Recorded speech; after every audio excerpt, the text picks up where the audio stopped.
আছে, ওযু অবস্থায় দোয়া করবেন, কিবলামুখী হয়ে পারলে দোয়া করবেন, দোয়ার আগে ইস্তেগফার করবেন, তাইলে দোয়া কবুল হওয়ার পসিবিলিটি হাই, সম্ভাবনা কম না বেশি? সুযোগ হলে দোয়ার সময় হাত তুলে দোয়া করবেন। হাত তুলে দোয়া করা সুন্নাহ, ঠিক কি না? সব জায়গায় না, টয়লেটে যাইতেছেন, আল্লাহুম্মা ইন্নী আউযু বিকা মিনাল খুবুসি ওয়াল খাবাইস বিরহমাতিকা ইয়া আরহামার রাহিমিন, হাত তোলা যাবে? বুঝাসি না? আল্লাহর হাবিব যেখানে হাত তুলছিলেন, কিছু কিছু জায়গায় আল্লাহর হাবিব হাত তুলেছেন, কিছু কিছু জায়গায় তুলেন নাই, তো তুলেন, যেখানে সুযোগ হয় তুলেন। আল্লাহর হাবিব সাল্লাল্লাহু আলাইহি সাল্লাম যখন হাত তুলতেন, হাতের তালুগুলো আকাশের দিকে করে রাখতেন এইভাবে।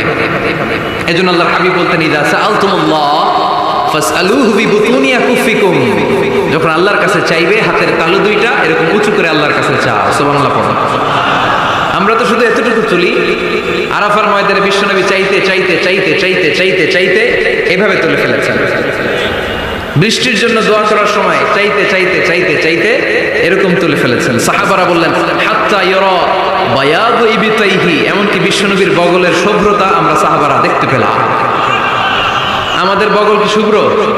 কুসকুসে কালো, ঠিক কিনা? কিন্তু বিশ্বনবীর বগল ছিল শুভ্র ধবধবে।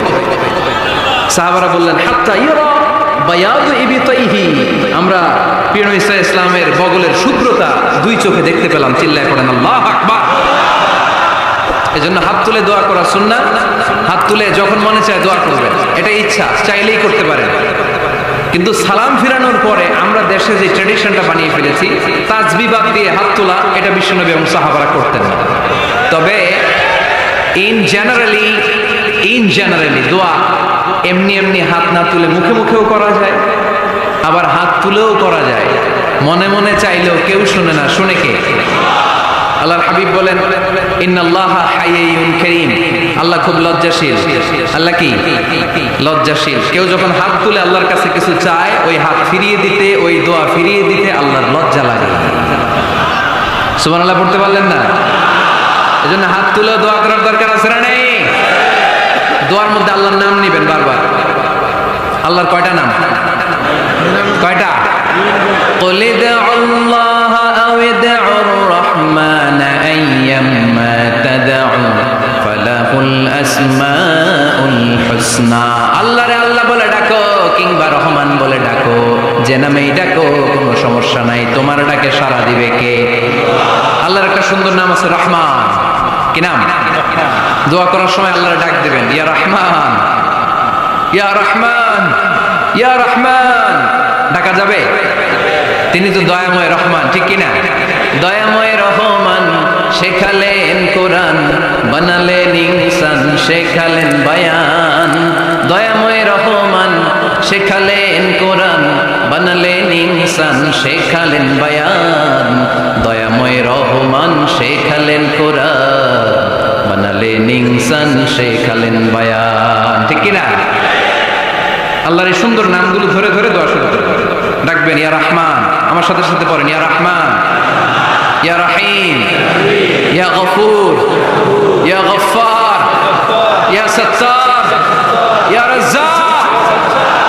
আল্লাহর এই সুন্দর নামগুলো ধরে ধরে যদি ডাকেন, ওই দোয়া কবুল হওয়ার সম্ভাবনা বেশি না কম?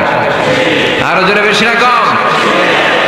এরপরে দোয়ার মাঝখানে যদি চোখের পানি ফেলতে পারেন, ওই দোয়া কবুল করে নেয় কে?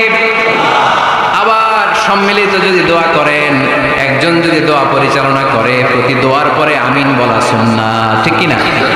যিনি দোয়া পরিচালনা করে তিনি যদি বলে আল্লাহুম্মা হাসিবনা হিসাবান ইয়াসীরা, এটা বলার পরে আমরা সবাই কি বলবো?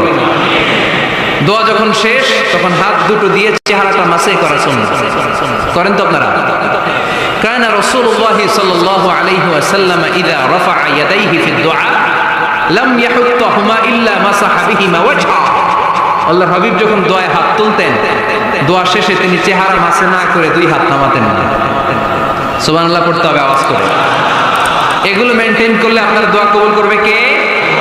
যে কোনো সময় দোয়া করলে কবুল হয়, ঠিক কিনা? বিশ্বাস আছে নাকি একটু সন্দেহ সন্দেহ লাগে? যে কোনো সময় ডাকলে তিনি শুনে, তবে ডাকার কিছু স্পেশাল টাইম আছে, ওই সময় ডাকলে বেশি শুনে। সুবহানাল্লাহ। এর মধ্যে একটা টাইম হচ্ছে ওয়াক্তা সাহার, সাহারির সময়, তাহাজ্জুদের সালাদের সময়। তাহাজ্জুদ পড়েন তো আপনারা?